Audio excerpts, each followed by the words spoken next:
talk about the Raimi movies, and we're not here to talk about the web movies or the what's the guy called? John Hughes movies.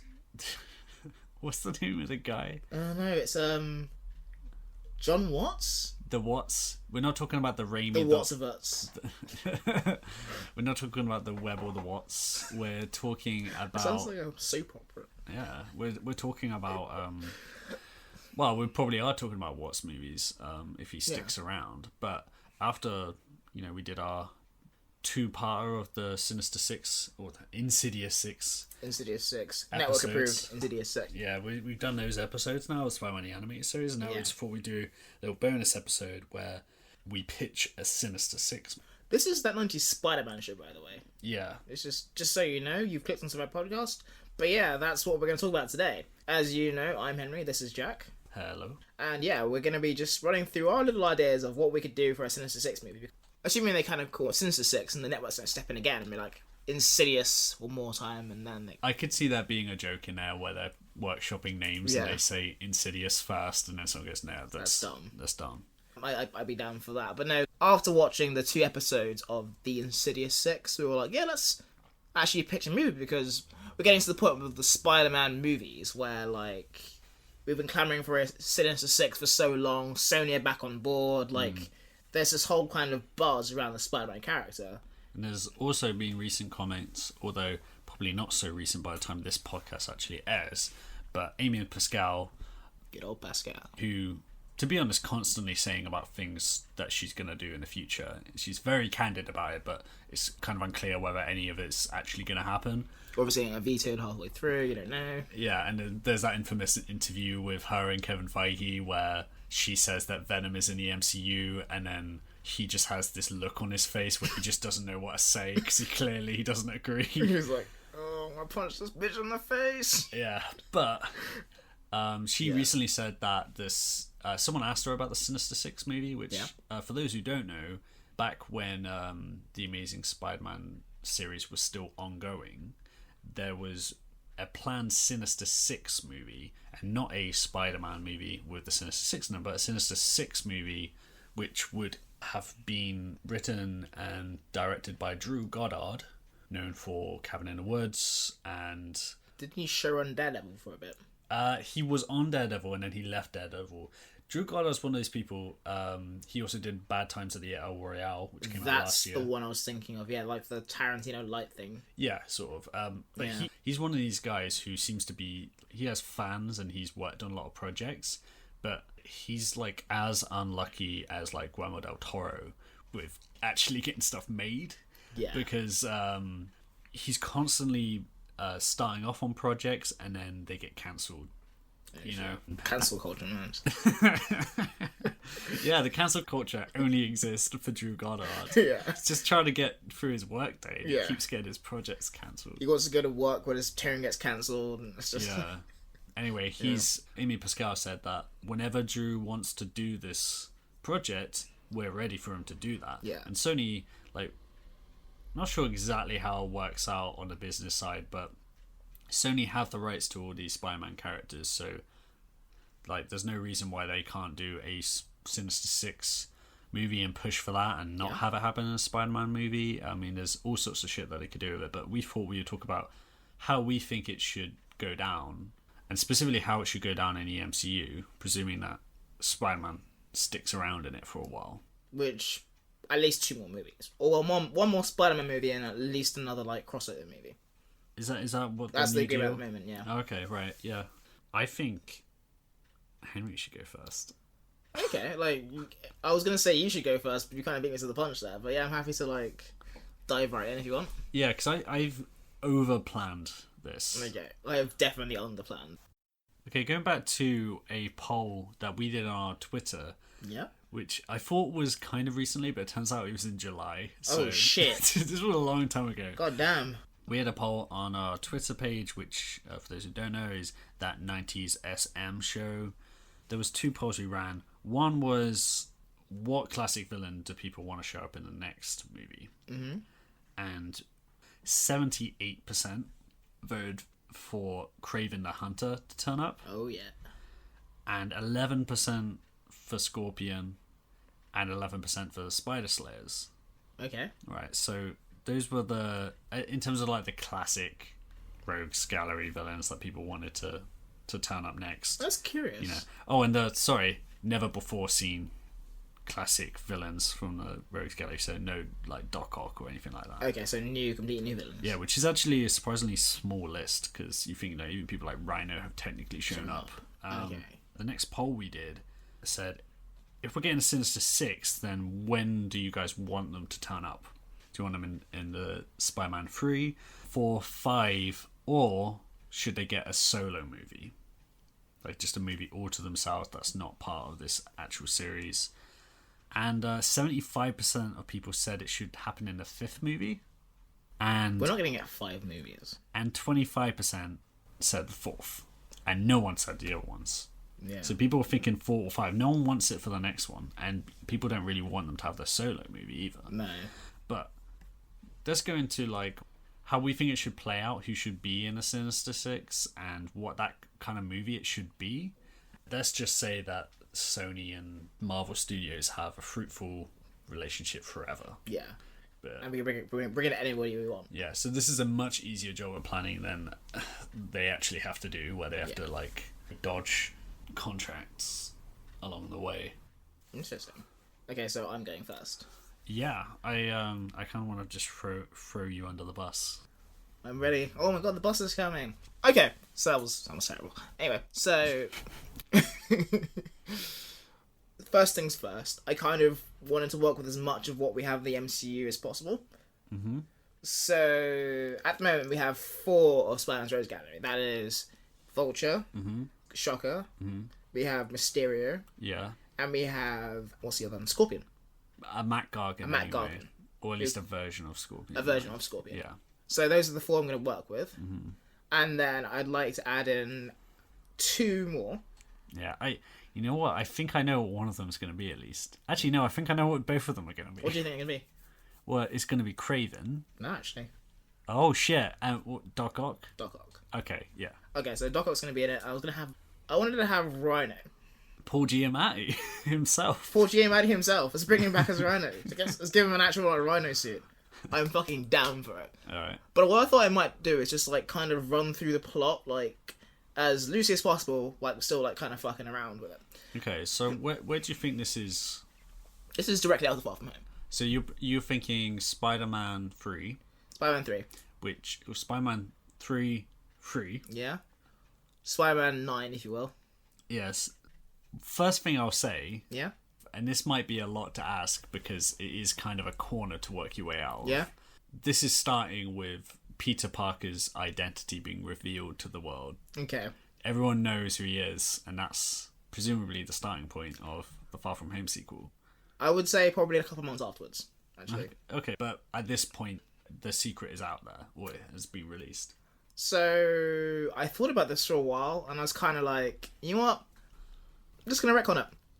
You're going to retcon it? Like, literally what's going to happen is, so the first scene of the film, pretty much, is Rhino is, like, fucking around in a bank or whatever, and Spider-Man kicks the shit out of him and, like, apprehends him. And in a similar way to, like, what we're going to have in Far From Home, like, a cop's going to be like, so, are you really that Parker kid? And Spider-Man's going to be like, yeah, I'm a 15-year-old boy. That's what's happening. That's pretty much how it's going to go. They're like, kind of outed, but no one kind of believes it. Right. He thinks his identity's been revealed, but it's not really been revealed, and like everyone at school's just ripping into him for this. They're like, oh yes, you're gonna fly away, Spider-Man. He's getting bullied and like he's getting shit on. Yeah. And what does Flash think of this? Flash is obviously that's not you. Yeah. Why would that guy say that? That fucking asshole. So he's being mercilessly just bullied for this. The idea I wanted to have was just kind of put strain in his personal relationships. He wants to have a long time with MJ, but he can't now because everyone's just making fun of it all the time. Outside of what's going on in a high school, yeah, you know, how is like the public? Like you said, like no one believes it or whatever. But what does that mean for Peter Parker walking down the street? I mean, like someone might go, like they might make fun of him, like, oh, you're Spider-Man, aren't you? And it's like, yeah, okay, fuck off. Yeah.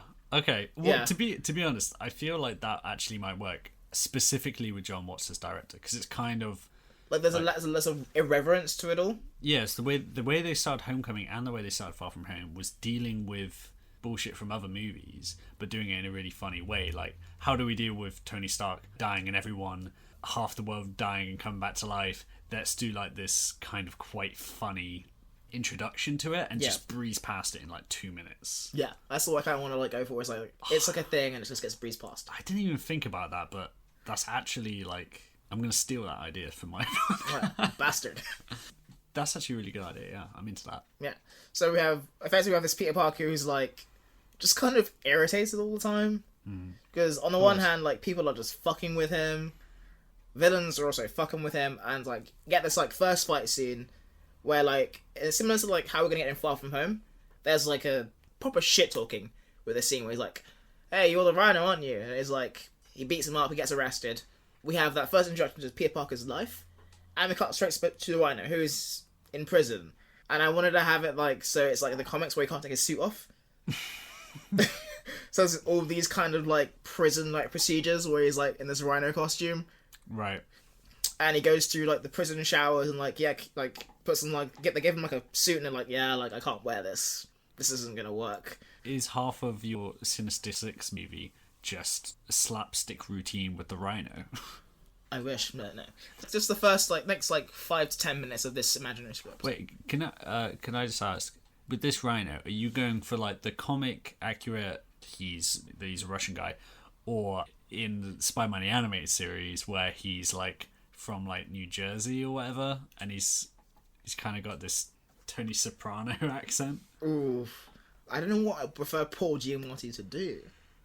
Because obviously it's got to be... It's Paul Giamatti's decision. It's not going to be Paul Giamatti. This is my fantasy script, Jack. It's going to be Paul Giamatti. It's going to be Paul Giamatti. Are you sure you don't want Vin Diesel? I'm sure. Hard choice. It's a hard choice. If Paul Giamatti drops out for creative differences, Vin Diesel's in line. Yeah, Vin Diesel known for being very civil on set. Getting on with everyone he works with. Vin Diesel and Paul Giamatti have a feud. Yeah. The two rhinos. Yeah, Rhino versus Rhino. But yeah, so we have this whole thing where he goes through prison system and it gets to a point where he goes to lunch and you have to sit with people and they're like, well, no, you can't sit with us, you belong with the freaks. And that's when they take him over to Vulture, Michael Keaton. Mm-hmm. We have Matt Gargan, we have the Shocker. And they just look at him and they're like, Spider-Man? He's like, Spider-Man. Right. Then we cut back to Peter, who's still having a shit time. So he gets a text from MJ saying, we need to talk. MJ is like, I can't handle the scrutiny. Before you were just like Peter Parker the Wallflower. And now everyone kind of knows you and I don't like all the attention. Mm-hmm. So she breaks up. Oh yeah, that makes sense for this version of MJ, right? Yeah. Because she is not into that. No. So she breaks up with him. She's like, I'll keep your secret, but I can't be around you all the time. I'm finding this exhausting.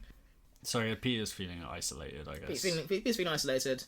And he goes home to Aunt May where a similar thing is happening where whereas before she kind of thought okay, he's kind of protected by Stark now. Stark's not here. Mm. And she's a bit more kind of protective of him, a bit more Aunt May-ish. Aunt May-ish. And Happy's on the other side going no, he's fine, he's gonna be okay. I believe him. Happy's still there. He's still there, he's powering on. He's right. he's hanging on. Sorry, Favreau, you're getting cut from my... Yeah.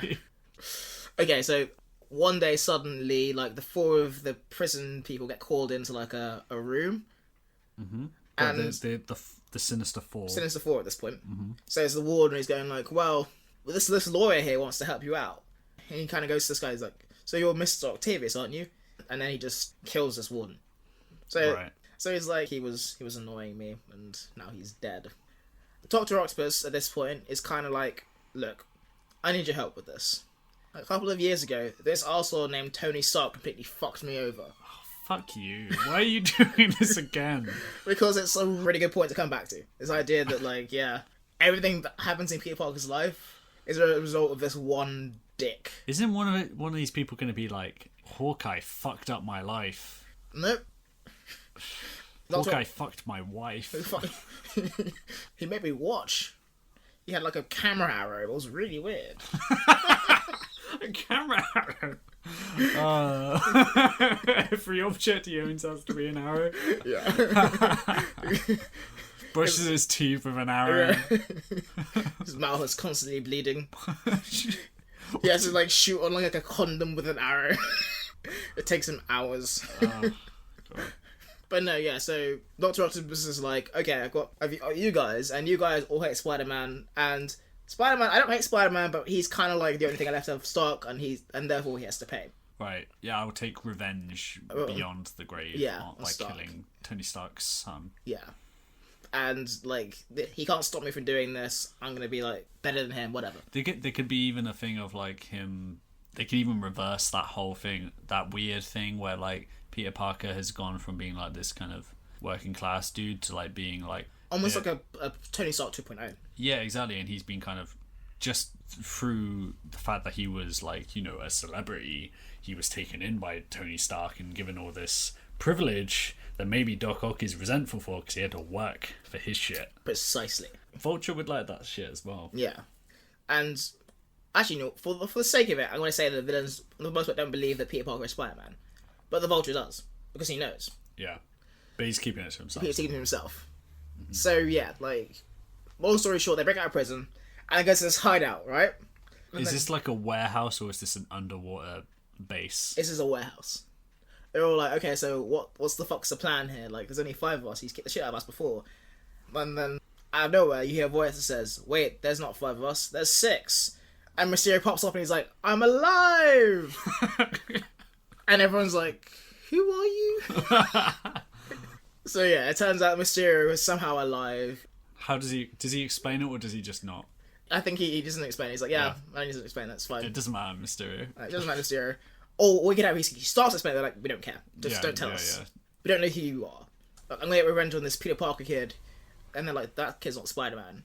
And he goes, no, he is. And they don't really believe Mysterio either. Right. At this point, we have this idea that Scorpion knows that Vulture knows who Spider-Man is. Yeah. But he's not telling. Yeah. So that's the thing of like, oh, just tell us who he is, So there's a conflict there. There's a conflict there. Yeah. So why is like Scorpion a part of this? Because, well, he also got taken down by Spider-Man and I guess Matt Gargan's a shithead, so you could just be like, I'm coming with you guys. I'm getting out of here. If you don't take me with you, I'll rat on you. Yeah. I'm also gonna have a Dr. Octopus has like a little like costume for him, so like that version of the Scorpion. So he's like, so what we're gonna do is we're gonna draw Spider-Man out.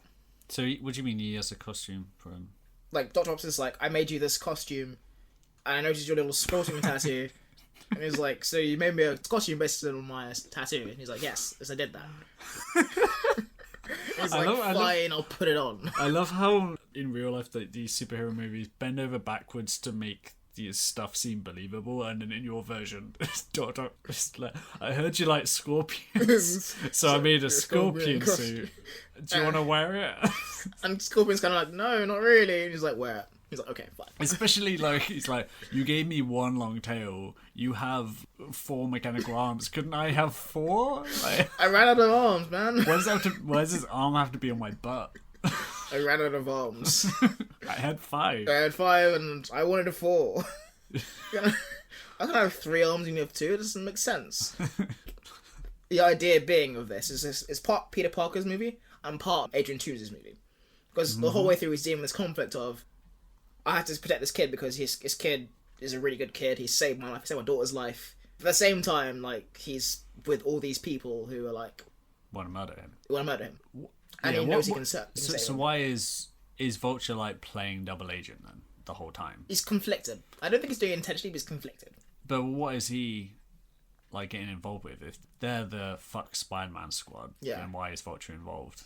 He's playing, I guess, double agent. Right. Where he's like, he just doesn't want to kill him. He just doesn't want to kill him.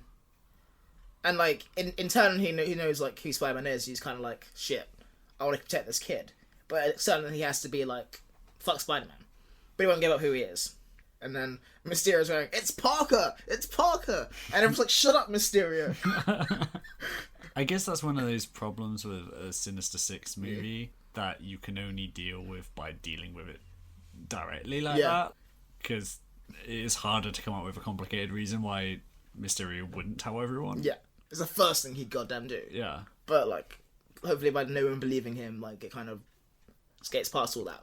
Yeah. So, Dr. Octopus is like, okay, you guys, you suck.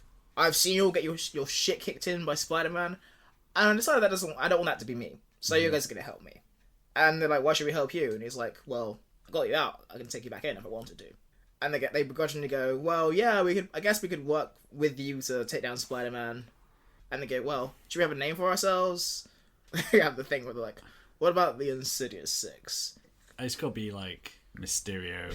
Mysterio 6, and they're like, and Dr. Octopus is like, what is this, like a 90s cartoon? That's a joke that they would make in a superhero movie. Yeah. For sure. At this point, we cut back to Peter, who's just hating his life. He kind of hears, similar to the cartoon, hears about, like, oh shit, like, these guys escaped from prison. I should probably do something about this. Shows at the prison, like, what the fuck happened? And they kind of explain to him that this guy with, like, mechanical arms kind of came through. He goes, mechanical arms, eh? It's a bit cheesy because, like, a flashback to, like, being in Tony's lab or something. And he kind of spots a pair of mechanical arms. He's like, oh shit, maybe there's the same thing. At this point, I want to have, like, a montage of, like, the Sinister Six training, because I think it'll be funny. Training? Yeah. Because they had, like... What does that involve? Because Matt Cargan's like, what the fuck is this on my body? How do I use this? And he's like, I guess we should probably do this before you kill somebody. You squirt something and, like, narrowly misses, like, Rhino, who is like, what am I doing here? Oh yeah, you just run around. You figure out, like, the best route. Go on Google Maps. He's like... So what does this Rhino look like? Does he look like the one in the 90s, Yeah. in that 90s Spider-Man show? Yeah. He's, right, like, okay. Buff. He's got, like, the... like a weird, like, rhino costume thing. Mm-hmm. Obviously, it's, like, stuck directly to his body, so he's constantly just uncomfortable. We can have him, like, just saying, like, butt jokes, like, it's right out my crack! Oh my god. That's a joke just for us. Yeah. That's for no one. A joke for nobody. A cinema will not laugh. Yeah. So, yeah. This is starting to sound more like Raimi's Spider-Man 3, where it's just, like, people in the audience looking at each other like, am I meant to laugh? Yeah. It's going to be weird as shit. Yeah. So we cut back to Peter. He's trying to get back MJ. He's like, look, like, I need you. Like, I can't do this by myself. And she's like, well, you have to be Spider-Man first. You can't be Peter Parker. And it's something that he, like, knows, but he doesn't want to technically admit. Mm-hmm. He goes out and he goes and fights some crime. And that's when he comes across, like, the Sinister Six training. They're like... He just comes across them. Yeah. He hears something and he's like, oh shit. Like, are they, like, they training at, like, the docks or something? Like... Yeah. Right. This group of people sounds like, so stupid. Yeah. He's like, what Dr. Octopus, genius master planner. He's making scorpion suits and making the Rhino run across tires. Yeah. It's like an Eye of the Tiger thing going on. Like, he's like holding a stopwatch in one hand. I can't believe you haven't got Craven in here. That is mental to me. I think Craven is like a guy I want to have his own movie. In this situation, I want this to be just like directly from Far From Home. I wanted to work with what I was given for the most part. Mm-hmm. Do you think it has to be straight after Far From Home? No. But the version I had in my head had him in Far From Home. Okay. So at this point, Spider-Man comes with Sinister Six, and they're like, get them, boys! We can take it, we're 6-1! And they suck. They get their asses kicked, and Spider-Man's like, it's almost as if, like, you guys are worse when you work together. And he kind of swings off all cocky, and everyone's kind of down. Mm-hmm. He's a bit of a dick about it. Spider-Man's had a bad day. Peter's just kind of being way down by it all, and he's just a bit pissy. He just makes him feel bad. And they're all kind of feeling down. A bit like a sports movie at the end of the second act. Are they the protagonists of this movie? Kind of, almost. And Spider-Man is the bad guy. Almost. Right. They already start pressuring the Vulture, as I say, who is Spider-Man. Right. And it's at this point that Dr. Octopus reveals that, yeah, I know where your daughter lives. Oh, right. And they get more conflict. So this is just so funny to me. Delcott breaks them out of prison and then takes them to the docks and they run laps. Yeah. until a teenage boy turns up and beats them all up. Yeah. And like, yeah, we suck. Completely spanks them and then he's like, alright, I'm gonna kill your wife unless you tell me. Yeah. We obviously can't do this. Yeah. So Keaton's kind of like, he's conflicted. He's like, shit, if I don't tell them, I'm going to lose my family. And that's what does it. He's like, okay, fine. I know where we can draw Spider-Man out. It doesn't quite set him out yet. I know where we can draw him out. And then Mysterio's all like going like, go to Peter Parker's house. And he's like, yes, we'll do that. Because if anyone knows Spider-Man is, it's the Stark kid, he calls him. Right. So they hatch that plot. And Spider-Man, I should have like an arc with Spider-Man here. Because he's kind of like feeling a bit shit about it all. And he wants to give up and kind of like go back to his old life. But then he like has like a heart talk with Aunt May. And he's like, Aunt May, is this all worth it? I'm gonna die. You're gonna lose someone again. She kind of repeats to him almost what he repeats to himself in Civil War. Where she's like, you have these things you could use, you know? And you have to decide whether or not like you want to be Peter Parker or you want to like help people. And he thinks about it. This doesn't make sense now, I'm saying it out loud. He hears, okay. He swings over. He don't know where he's going. He goes over to MJ's place, and he's kind of like he kind of sits by the window and he's like, "Hey MJ," pours his heart out and he says, "Spider-Man." Yeah, Spider-Man. Uh-huh. He's like, "Yeah, like whatever happens, I want you to know that this, and this, but I have to do this. You were right, but I always will care about you. Always be there for you." And he kind of looks over the window and he realizes the room is empty. Right. The light's been on, but like he realizes the room's been empty, and he sees a note from like. From Dr. Octopus saying like, okay, meet us at like the Stark building because that's still standing in this situation. Right. Otherwise, the girl gets it. Yeah. So he heads over, and then Dr. Octopus is just holding people in all of his arms. He's like, Spider-Man! Right. And he reveals his actual plan for this, which is to get into like the Stark industry and kind of take this. Do you remember from the Avengers where there's like an infinite power module? He like plants like underwater right at the start. Like, Iron Man and it gives him clean energy for his building. Yeah. So Doc Ock obviously wants that. He's like, that's my fucking invention, and I want it for myself. And I hate that. Why has everyone got Stark stealing technology off every person he meets? Because he's a billionaire. I guess that's how they roll. He's just a villain. He's just a villain. A post-mortem villain. Yeah, and Dr. Octopus is like, if I can have like infinite energy, I can like control like the energy sector. I'll be rich. Peter's like, so why would I help you? That sounds like something I should not do. And you're like, yeah, I'll kill all these people in my arms. So what ensues is Spider-Man just like saving like MJ, saving Liz, and while he's doing that, like he's getting attacked by like 5 of the Sinister Six. So like Rhino, Shocker, Mysterio, and Mysterio's like, Parker! And everyone's like awkwardly looking at him like, and they ignore it. And like there's like a big fight scene where he's fighting 5 of the Sinister Six. Spider-Man this time is getting his ass kicked. All the while, Vulture's kind of like floating around. He gets his daughter, or his wife, to safety. She's like, "Hey, the King Spider-Man. What should you do something about?" And he's like, "Ooh, I don't know if I will." And then he decides at the end of it, "Shit, I've got to save this kid. I have to do the right thing." Because like I think to an extent, like he cares about his family, but he also cares about doing the right thing. Yeah, that's his. He's definitely one of those villains who's trying to do the right thing. It's just his version of the right thing is like a bit skewed. And like watching them kick the shit out of this kid is probably like the tipping point. So he flies in, he steps in, and he's like, "Okay, this has got to stop." And for some reason, Dr. Octopus has like planted a bomb into his suit. Mm-hmm. So he just blows the fuck out of Vulture. Vulture dies horrifically. Oh god. And yeah.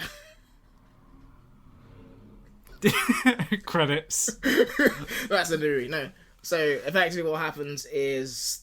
Where's this fight taking place exactly? Stark building. Yeah, but are they like on top of it? Are they in it? I think they're in it. Yeah, okay. In it, like sometimes a bit of out of it.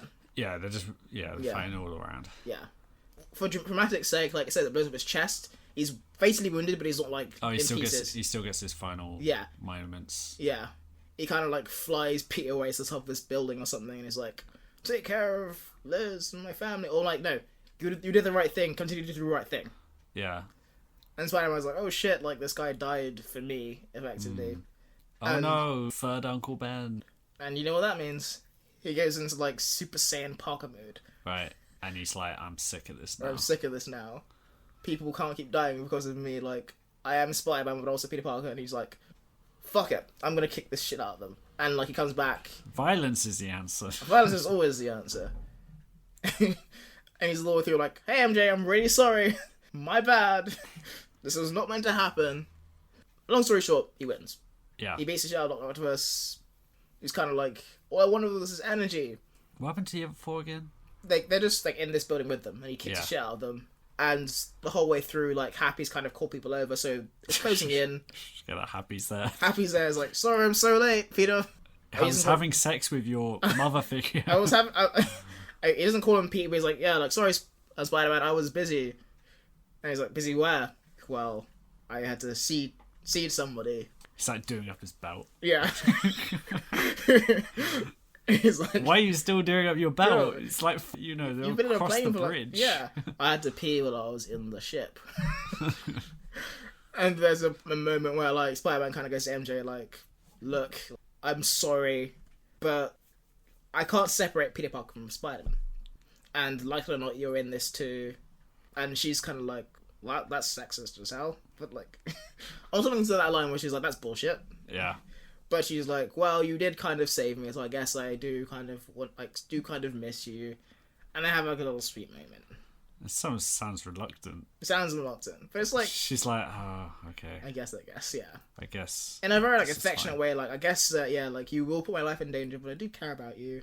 How far in time is this, by the way? How old are they at this point? They're like maybe 3 or 6 months after the events of Far From Home. Okay, yeah, so it's pretty soon after. It's pretty soon after. Not like immediately after, but pretty soon after. Maybe even like immediately after. I hope they don't get like too bogged down by a timeline thing, because if they're like, oh shit, we couldn't make a Spider-Man movie for 4 years, now he has to be like 21 or whatever. Yeah. It's like, it's fine. Like, you can have it even that, like, immediately after the reveal, like, the other thing where, like, Spider-Man's Peter Parker, and there's a whole silence, the entire square just bursts into laughter. Maybe. Potentially. But yeah, like, Spider-Man kind of comes out of it, and he's like, Aunt May, like, I'm sorry, like, no, he doesn't cross Aunt May. He didn't do anything fucking wrong to her. But yeah, the idea is... saying sorry to everyone. Yeah, he's just like, yeah, he's being Plastic Parker, and then, I don't know. The end. You have to, like, move on for these kind of things. You can't be living in the past all the time. I'm gonna go to, like, the closet with Happy to check out the mops. Or, like, Happy could propose. And they have, like, a whole thing where, like, oh, no, you're my new uncle. What? Why did you just do, like, a accent? I don't know why I did an accent. You did, like, Spider-Man just tried to tell me it was over. Like, oh, no! You sound almost like this Italian stereotype. Oh, no! Mamma mia! Then it's like a Looney Tunes, like, ending on... That's all, folks. On Peter Parker's face. That's all, folks. It kind of ends with Spider-Man kind of going like... Mysterio's going, he's Spider-Man! Peter Parker's Spider-Man! And I was like, shut up, Mysterio.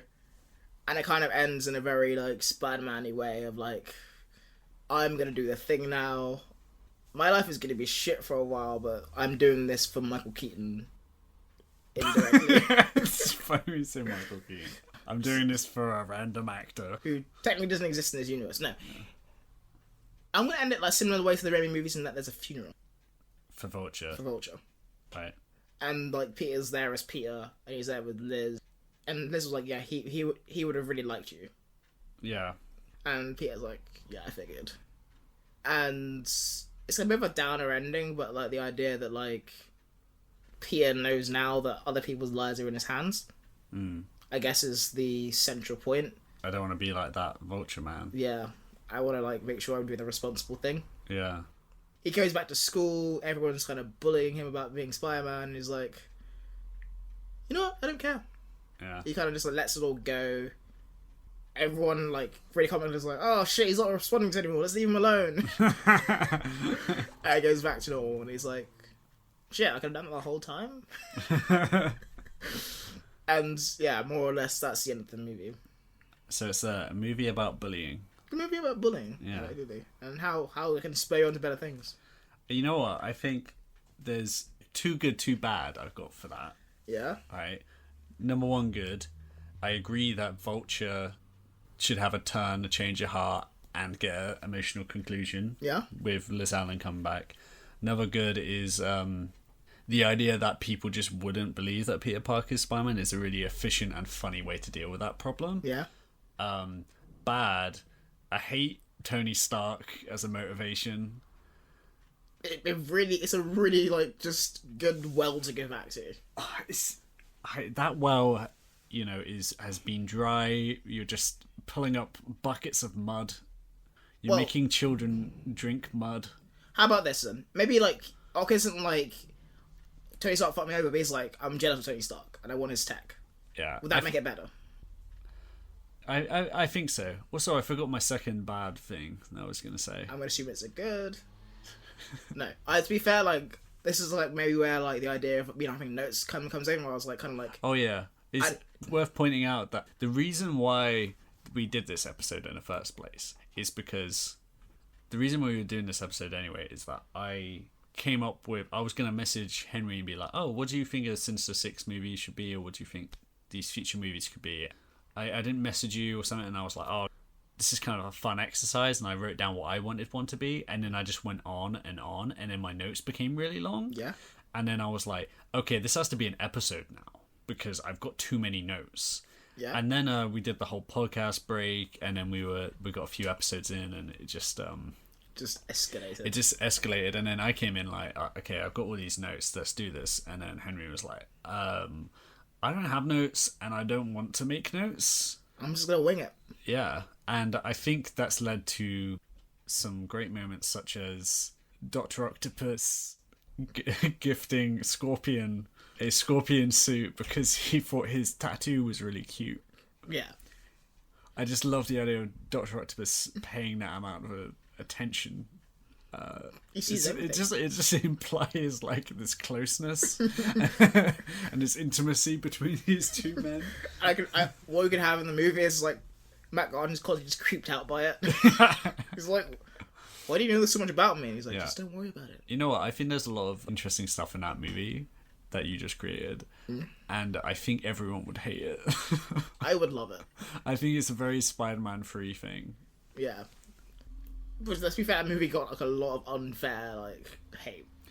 Yeah, that is true. And that's exactly the kind of movie you'd be making. But anyway, because I've got so much more notes, I'll like try and breeze through them because so much of this is just for me.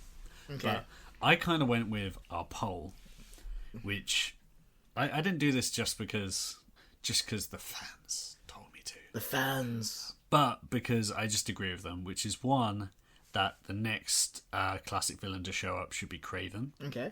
And also that the Sinister Six should turn up in the fifth movie. Okay. And I agree with both those points, which means... You fucking sheeple. Yeah, which means I have to actually explain 3 movies right now. Oh, god damn. Yeah, and I actually have an idea for a 6th one after that, but I'm not going to go into that. Cliff notes, please. Okay, yeah, cliff notes. Spider-Man 3. I'm going to steal your idea. I mean, I already had the idea that I would get rid of the identity thing early on. Because it doesn't make sense as a plot for a Spider-Man movie. It's too... It's too much of a dead end. Yeah, definitely it's dead end. So I'd go with what your idea was, but it's kind of made him a bit of a... Like, he's got a bit of unwanted press attention and that kind of thing. He's still got people following him around and stuff. Some people believe... Like, pretty much everyone knows it's bullshit, but there's still some people who believe it. But the anti-Spider-Man hatred is, like, being drummed up a lot. Like, there are still a lot of people... Whatever percentage of people voted for Trump think that Spider-Man actually did do the drone attack on London Bridge or whatever. Yeah. And there are a lot of skeptics and a lot of people think that's bullshit, but either way you got a Spider-Man who's like hated by a lot of people. I'm gonna steal a joke from a Daredevil comic, because there's a Daredevil series where Matt Murdock's identity gets revealed but it's not proven, but there are a lot of people who still think he's Daredevil. And there's a point where Matt Murdock turns up to a party wearing a Christmas jumper that says, "I'm not Daredevil," and he just comes in. It's really funny, and I do that. Whereas I want at some point Peter to wear a T-shirt that says, "I'm not Spider-Man." Like maybe it's like a present from like Ned or something. Well, that's a good idea. Yeah. But anyway, so there's gonna be like shockers robbing a bank or something. He takes him down, but like everyone there, even though he saves their lives, like fuck you and like chucking shit at him because he's still so hated. Yeah. In response to this, you're gonna get Flash. He's gonna make a fan club for him that becomes like an opposition to that. And then Kraven arrives. He's gonna be kind of a mix of regular Kraven, you know, who's a hunter, who has enhanced senses, but also mixed in with the Ultimate Comics version of him, where he's like a bit of a glory hound and he has a TV show. It's a bit of like a Bear Grylls character. Yeah, but like even more like hogging the limelight, like he loves the attention. Yeah. He just like promises to everyone, I'm going to take down Spider-Man. I'm going to fuck him up. He's teaming up with his half-brother, the Chameleon. Yeah. And this version of the Chameleon, I'm just say, like, Kraven's got his kind of weird sense of honor. The Chameleon is a psycho. He's just an asshole.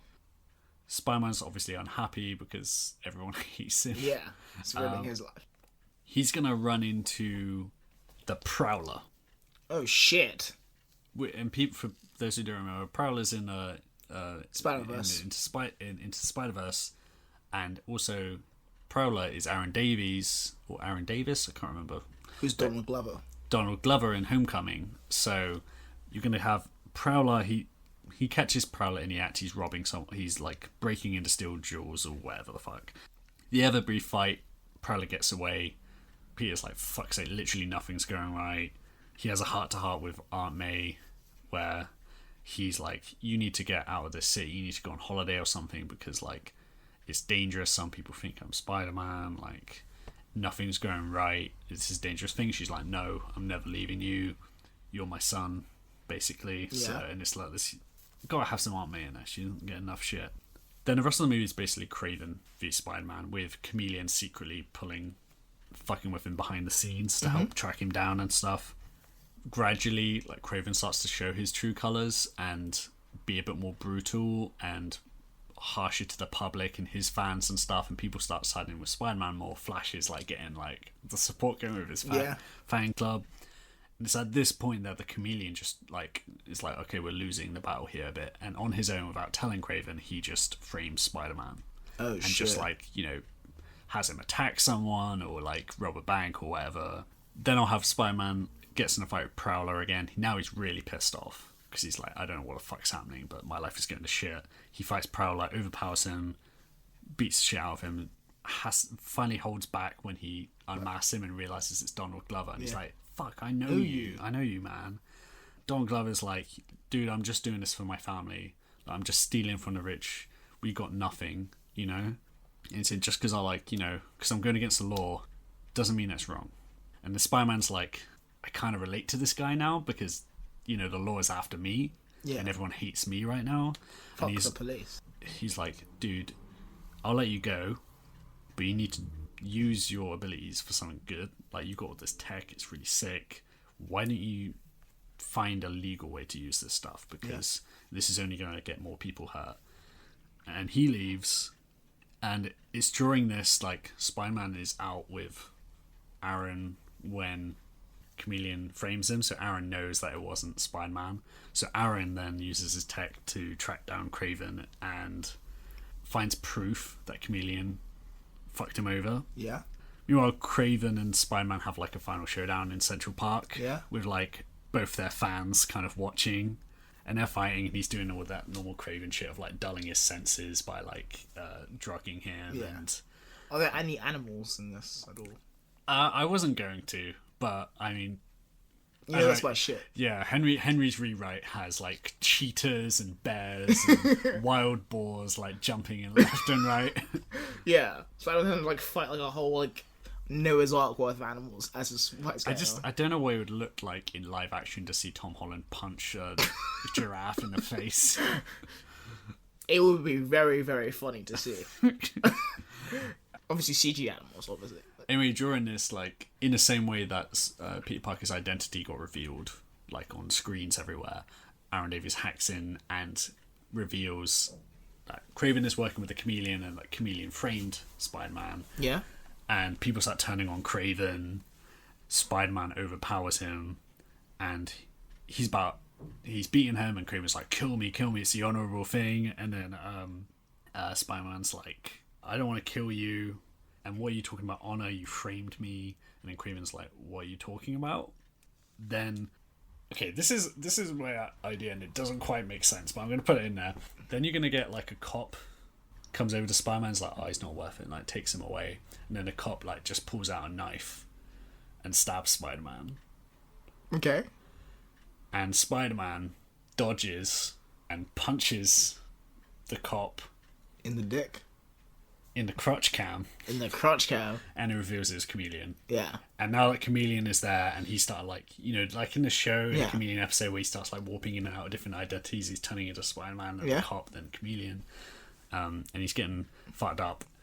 And it's at this point that Kraven realizes what's happened, and he's like, you bastard, you dishonored me. And he like absolutely beats the shit out of Chameleon. Chameleon gets apprehended, Kraven flees, runs away, and then Spider-Man thanks Aaron, and Aaron's like doing the whole like, oh, thanks for believing I could change, I've got to look after my family, you should meet my nephew Miles, he's your biggest fan. And then Miles Morales is like, yo, I'm here, I'll be used in a future movie. He winks at the camera, da da da da da, credits. Like a little like iris kind of pan. Yeah, exactly. Oh. Love that sound effect. Yeah. Okay, this is so convoluted and long, so please interject and... Oh, don't worry, I will. Spider-Man 4. Oh, God. Spider-Man 4 1. What? There's going to be part 1 and part 2 of Spider-Man 4? No. The Spider-Man 4 1, because the other one was Spider-Man 3 3. This is the first Spider-Man 4. Finally got there. And I stole this idea of you when we were talking about how would a Scorpion movie work back in our Scorpion episode. Everybody hates Scorpion. Or everyone hates Scorpion. Everybody. Yeah. And you said that, I was like, how would you make that work? There's no arc to it because Scorpion just kind of sucks. Yeah. And then you were like, well, the arc is J. Jonah Jameson's arc. Yeah. So this would be my JJ movie. You bring back J.K. Simmons. Oh, shit. Introduce the dynamic between them. The whole like stealing his newspaper, fucking with him, all this stuff. JJ's angry because everyone was riled up about Spider-Man, but now they've lost it. Now people conflicted. Still, people don't trust him, but it's more of a 50-50 thing, and he's pissed about it. He's like saying news about Spider-Man to get the thing up. Yeah, and Peter's kind of getting like a bit more cocky with it because he knows he fought back and got a bit of the public on his side, so he's fucking with JJ extra. Yeah. JJ fucking hates it. Spider-Man's like, his like sort of B story is kind of him. He's doing some crime fighting shit. Fuck it, I'm gonna just throw in Black Cat. Sure, Black Cat's there. Why not? They're taking time crime shit. They're looking for the big man. Oh, the big man. They're looking for the big man, who in the comic was Frederick Foswell, but in this version, turns out, shock reveal, it's Vincent D'Onofrio. Yes! And you get Kingpin. Okay. But while he's trying to take down Kingpin's plans, JJ starts funding Spencer Smythe. Oh my god.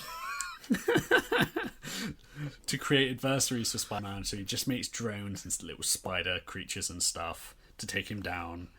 And this is kind of interfering, like he's having to fight these like robots while he's going after Kingpin. This is just all an excuse so that there can be a Spider-Man scene with Vincent D'Onofrio. He can't take down Kingpin because he's got that whole immunity thing where like there's no proof that he's involved with anything. Spider-Man ends up not having to take him down, he has to leave him. Revealed that Kingpin is actually in league with Spencer Smythe secretly. Because he's like, the more Spider-Man's fucked with, the less he can fuck with my crime. Yeah. Eventually, Smythe creates the ultimate Spider Slayer, in which he uses a test subject called Matt Gargan. Oh god, okay. The ultimate Spider Slayer is the Scorpion. How long was it taking you to put a person in one of these? And JJ's like kind of reluctant because he's like knows that Gargan's a piece of shit, but he's like, no, fuck Spider-Man though, we'll just take him out. Yeah. they create Scorpion, and then it's pretty much that same kind of dynamic from the comics and from the animated series, where Scorpion goes after Spider-Man and they fight, but then he's like a monster now, so he's like, okay, fuck JJ, and he goes after JJ. He kills Spencer Smythe. You gotta get a Smythe death in there. Yeah. He gets fucking owned, he gets killed. Alice can watch somehow. Yeah, and then is my father alright? And then he just like snaps explodes. his neck.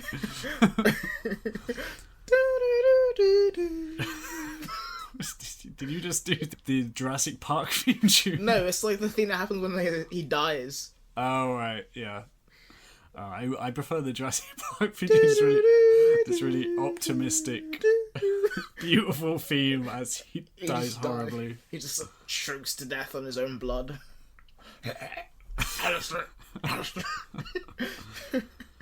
At the end, similar to the show, JJ ends up actually saving Spider-Man. He elbows Matt Garland. Yeah, he saves his life. Spider-Man takes down Scorpion. And then at the end, Spider-Man's kind of like, fuck you, JJ. And this whole thing, like, JJ's been a piece of shit for most of this movie, so you're not really expecting much of him.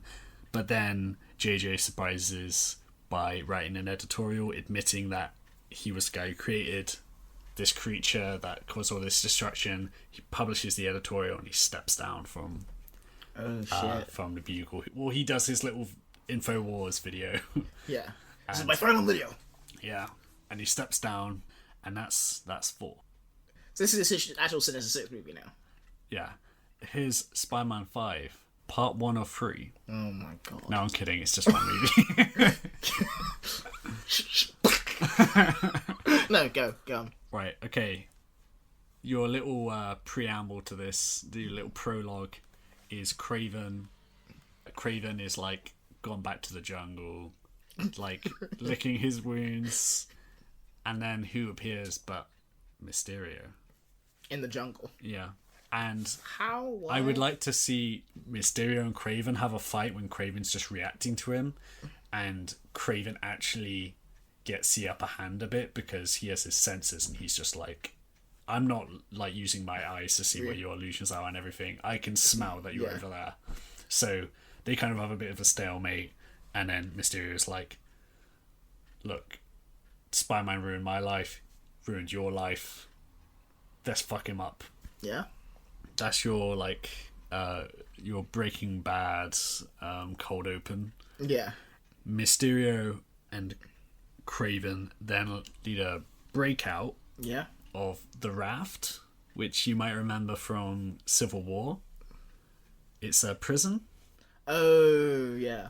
But in the comics, it's like, I think the raft is meant to be like by New York City, which is why the villains keep just like leaving it and going to New York. Should we maybe move this super prison? Nah, it'll be fine. But I'd love to see the scene where like Mysterio is basically, Kraven's just a bit of a heavy, but Mysterio is like using his illusions to like fuck with people as he like gets in and gets everyone's equipment, and he breaks out Shocker, Scorpion, and Vulture. Yeah. And all their equipment. Sorry, my notes I wrote Shocker twice, which is just funny to me. Shocker and Shocker. It's like that Knuckles song. Knuckles and Knuckles. You know that song? No. I'm going to play it for you right now, and then I'll just edit into the podcast later. Okay. There's Sonic and Knuckles video game that has a theme tune, which is a rap, and then someone replaced loads of words with Knuckles. So you've told me about this. So it just keeps saying Knuckles over and over again. Here I come, rougher than Knuckles, the best of them, tougher than Knuckles. You can call me Knuckles, unlike Knuckles, I don't chuckle. I'd rather flex my knuckles. Anyway. That's amazing. Anyway, they're all leaving, and it's at this point that Mysterio reveals that they're working for someone else. They're working for a master planner. Oh, shit. Meanwhile, life is going pretty good for Peter. By this point, no one at all believes that he's Spider-Man. We've just forgotten about that. He's getting a scholarship to university. Yeah. Meanwhile, Doc Octopus is revealed, and he's got a plan, and he wants all these guys involved, but he's kind of like manipulating them. He's trying to get their whole like, to get them on board by like saying like, look, this is going to make you all crazy rich, and it involves stealing something from New York. If Spider-Man gets involved and you guys have to overpower and kill him, oh well, you guys get your revenge. Like, who's in? And they're basically all in at this point. I also had an idea with Mysterio not revealing that he's Peter Parker, but in my head, I your idea of just no one believing him is really funny to me. Yeah. I generally had, like, those guys didn't believe it because they thought, oh, it's ridiculous that a teenager could have taken us out, but that Mysterio is like, I'm going to pretend that isn't Peter Parker because I kind of want the power of that information just to myself to fuck with Peter. Okay, that works. I like that. Anyway, then it becomes a heist movie, and it's about them stealing the scientific equipment that Doc Ock needs from New York. Okay. Mysterio is basically got to use his illusions outside this heist so that the authorities and Spider-Man don't get involved. But it goes off the rails, like, immediately because there's infighting between the crew. Like, Vulture is kind of, he wants to, like, have a last nest egg and, like, you know, provide for his family, but he's like, these guys are actual villains, they're all assholes. Yeah. Scorpion and Shocker are just dicks and are fighting.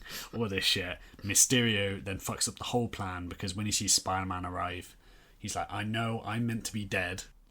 And I'm meant to be, like, just doing illusions to confuse people and make sure everything goes off, but he's like, no, I've got to do it. And then he's like, Mysterio is alive again, and then, like, makes a huge spectacle of himself because he wants to defeat Spider-Man. Yeah. And because of that, The whole thing fucks up. The whole thing fucks up. He doesn't get the grand reception he wants to because people by this point know that he was a liar. Yeah. And Spider-Man knows his trick, so he takes him down. Yeah. So he just completely fucks up the whole operation. Yeah. That's when Spider-Man, like, goes in and tries to stop the heist, but there's a bunch of those guys there, so he gets his ass handed to him. Eventually, this plot is basically going to be, like, kind of like a... I wasn't sure where to go with it. It's basically going to be, like, 2 Sinister Six stories that you've had in the comics, which is the one we talked about last episode, which is the return of the Sinister Six. Where Spider-Man becomes into cocaine. Yeah, not gonna have that element to it, but that same thing of... So Spider-Man's gonna do cocaine in this movie, is what you're saying. Yeah, he's gonna do fucking loads of it. Do you think I Tom want to Holland... celebrate my victory with, like, a line of cocaine. Do you really think that Tom Holland isn't doing cocaine right now? Literally. He's, like, taking his mask off during set, like, shoots and, like, let's go, fucking let's do it. Yeah, Jake Gyllenhaal introduced him to coke. Yeah. 100%. But I thought I'd kind of combine that and another series called Ends of the Earth. Okay. Which is really good. More recent comic from, like, 2010 or something. Yeah, okay. But anyway, that Return of the Sinister Six, as those who listened to last week's episode will know, Doc Ock's going around recruiting everyone, which is kind of happening in this movie, but then he's also sending them on these different missions to steal shit, and Spider-Man's kind of trying to stop them but getting his ass kicked. Yeah. And that's kind of what most of this movie's going to be, leading up to him getting all this equipment together. And they think it's, as in Ends of the Earth, in that storyline, he's basically finds a way to stop global warming.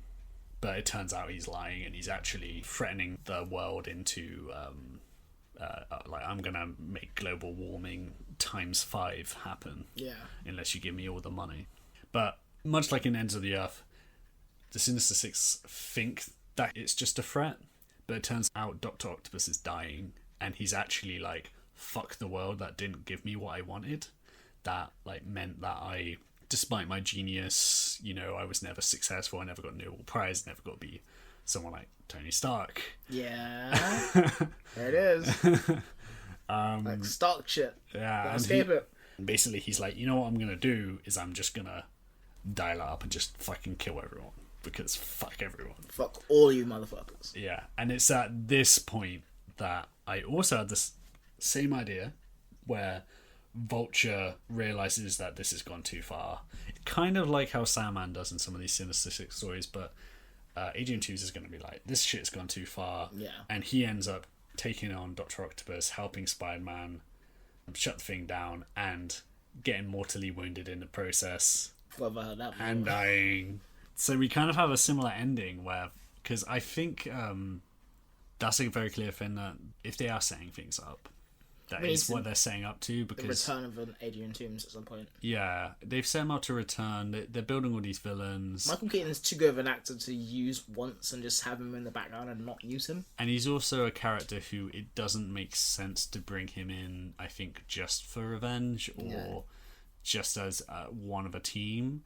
Like, he's got too much of, like, a good side to him. There's like an inner conflict happening there. Yeah, especially since he's choosing not to tell people in prison about his Peter Parker's identity.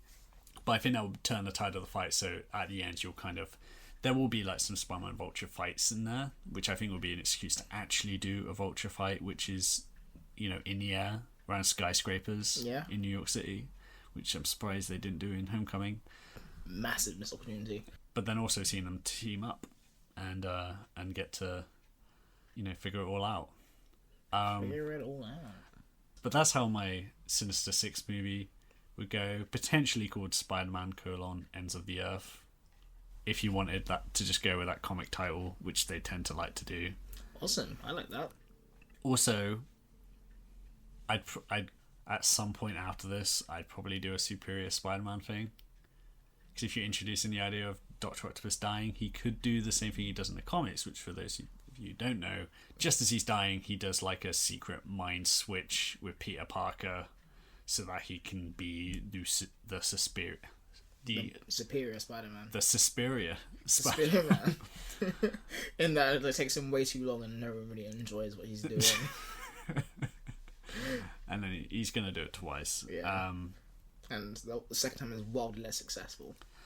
Yeah, but that was my idea. But I think we kind of like the main thing we're kind of coming to here is that it's got to make the most of the dynamic of the team.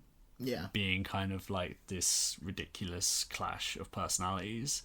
Doc Ock's got to be a complete bastard in it. He's got to be the brains behind the operation. He's got to be the brains behind the operation, and Vulture's got to have a heel turn. You know, he's got a turn at the end and save Spider-Man effectively. Yeah. I actually prefer your Dr. Octopus plan to mine. Well, it's easier for me because I can just like copy shit from the comics. Yeah.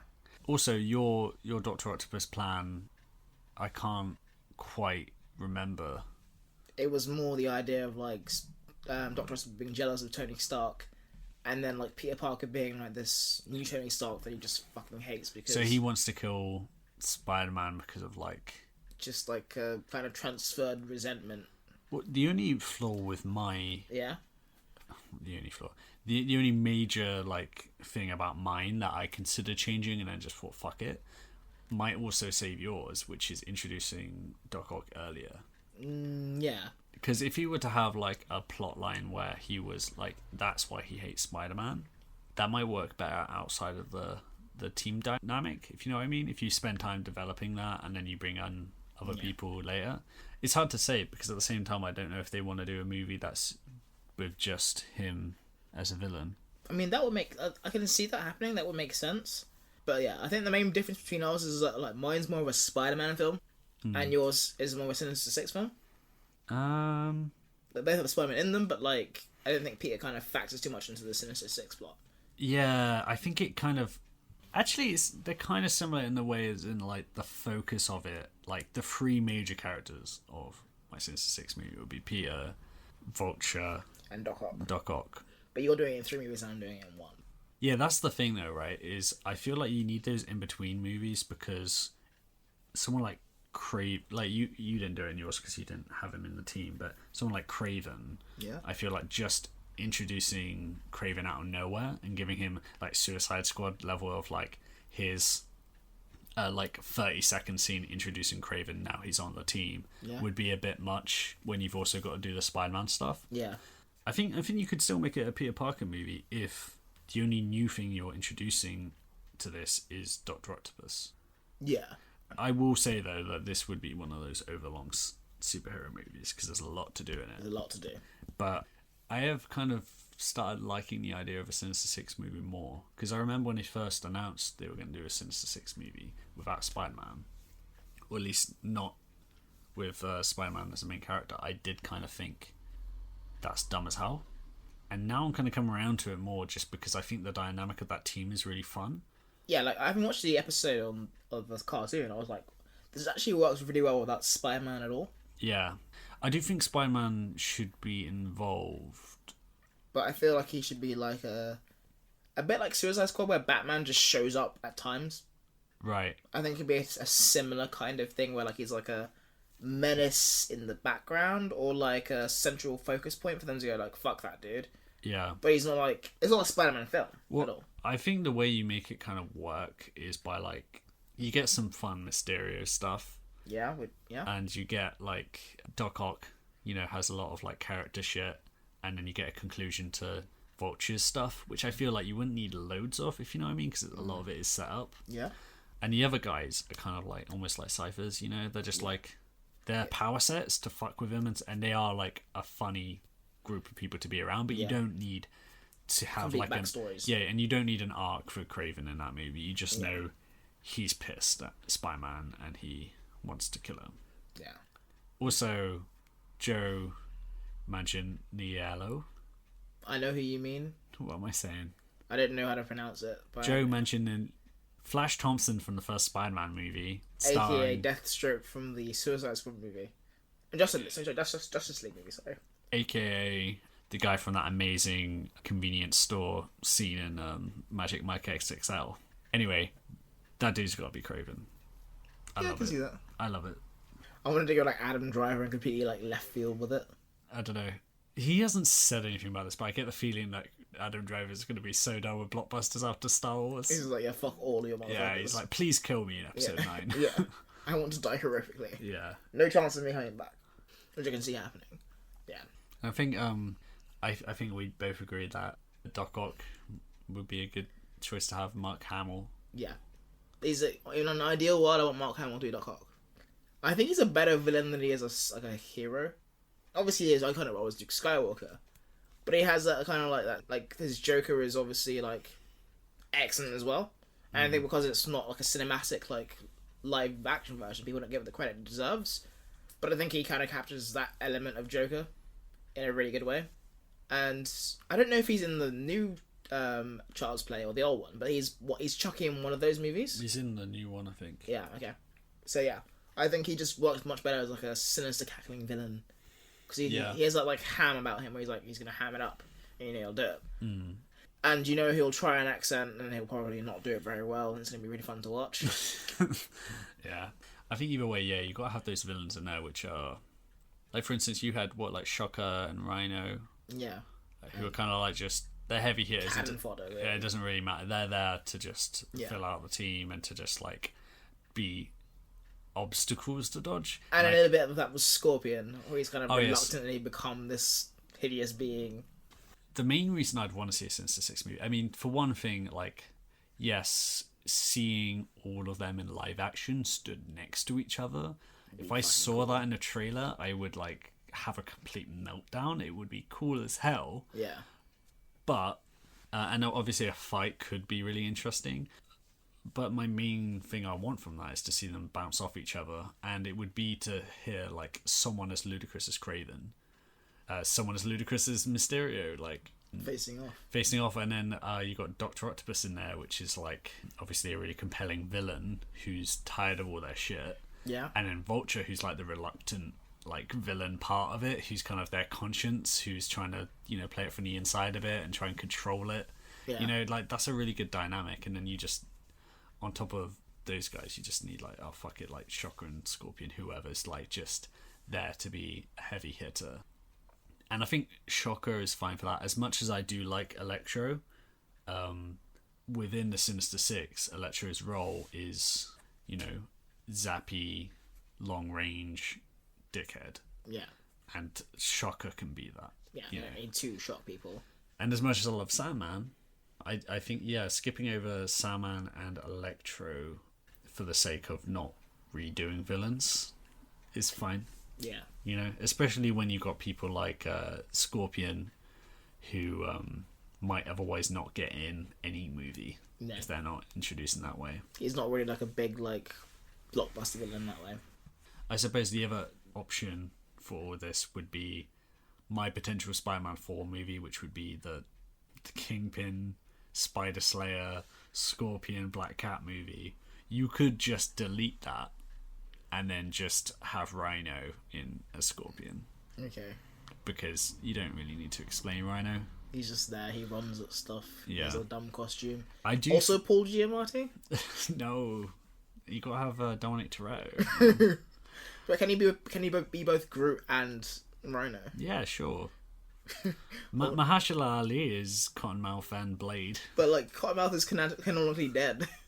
I tell you what, the woman who played Patsy Walker is in the Man Thing movie, as I discovered the other day. There's a Man Thing movie? There's a Man Thing movie, and I watched it, and it's what you'd expect that movie to be. Insane hot garbage? Yeah, I should have led with this. How have you not told me? I've read a bunch of Man Thing lately. I now love Man Thing. He's great. He's amazing. Yeah. And I am convinced he should be put in the MCU. Yeah. And also, they made a movie. Like the Sinister Six.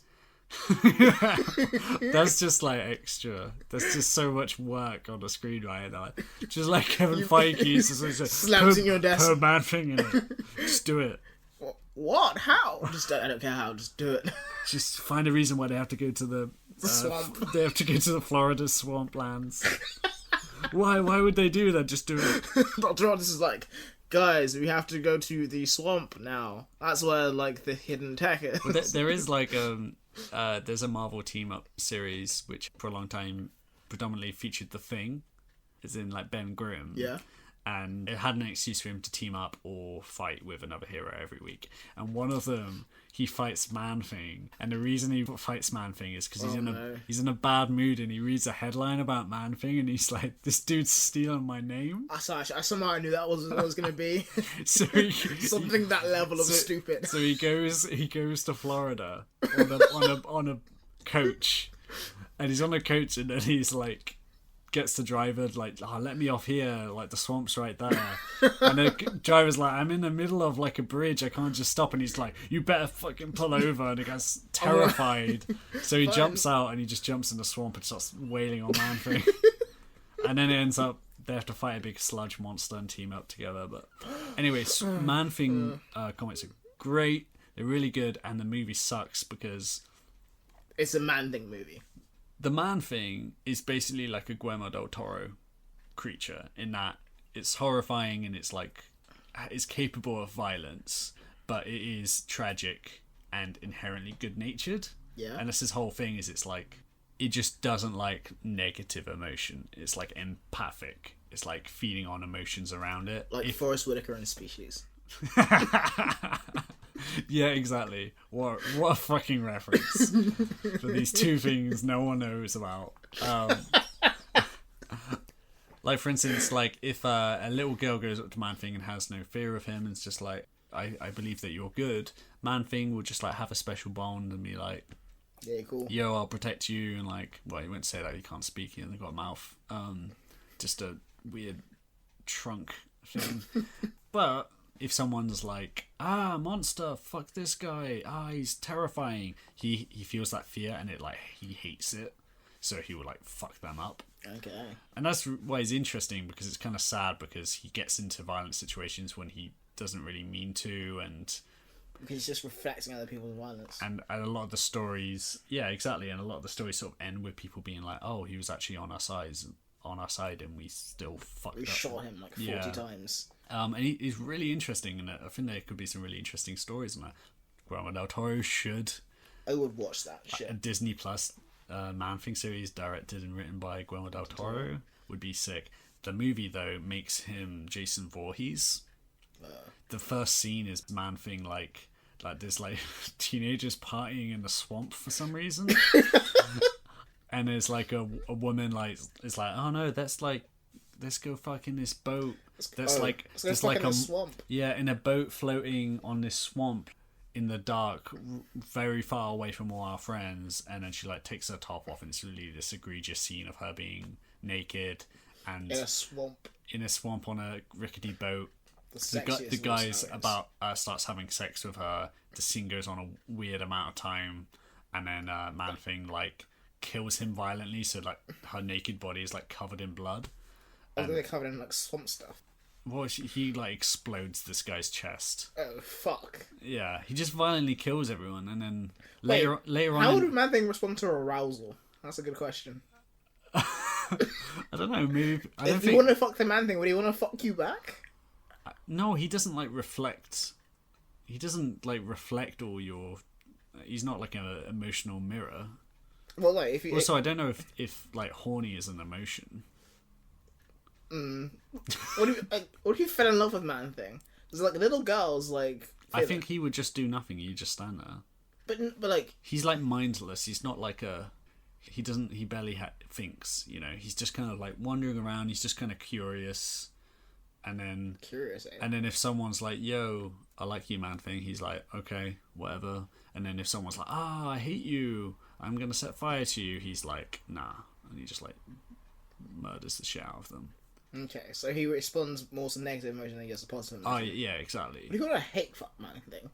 Huh? What do you want to hate fuck him? Like, Well, then he's gonna kill you. You Yeah. die with a boner. I'm sorry. he kills you dick first. Yeah. Well, yeah. If you're Okay. approaching him dick first, then that's what's gonna happen. I'm coming for you, man thing, one way or the other. That'd be such an amazing way to die. Yeah. Anyway. Yeah. Slight tangent. Well, while we're here, I have a 6-movie plan for the Man Thing. Okay, which I great. can go through. Like Okay. a man thing cinematic universe. Yeah. Okay. So, first movie.